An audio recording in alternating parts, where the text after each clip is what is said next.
Egg kurma చేద్దామండి. ముందుగా దానికోసము టమాటాలు, తర్వాత ఆనియన్స్ వేసేద్దామండి.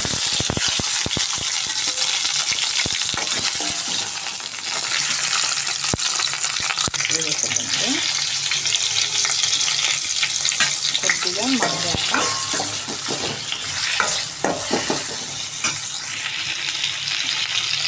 పచ్చిమిర్చి, అలాగే కరివేపాకు కొద్దిగా ఒక పచ్చిమిర్చి వేసేస్తున్నామండి. వేసుకొని బాగా మగ్గించుకోవాలండి.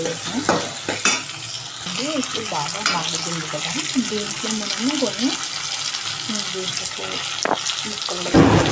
వేసుకొని బాగా ఫ్రై అయ్యాక దీన్ని మనము మిక్సీ చేసుకుందాము. మిక్సీ జార్లో చేసుకొని మిక్సీ వేసుకున్నామండి. దీన్ని పేస్ట్ కాకుండా కొద్దిగా లైట్గా చేసుకోవాలి. కొద్దిగా ఆయిల్ వేసుకొని మళ్ళీ కొద్దిగా ఇప్పుడు నేను దీన్ని రెసిపీ ప్రిపేర్ చేయడానికి కొద్దిగా ఆయిల్ వేసుకొని అలాగే దీన్ని బాగా దీంట్లో ఫ్రై కావాలి.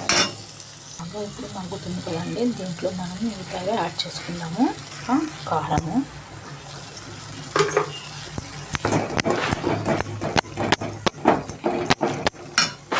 అలాగే మసాలా, యాలకులు, ఎండు కొబ్బరి పొడి వేసుకుందామండి.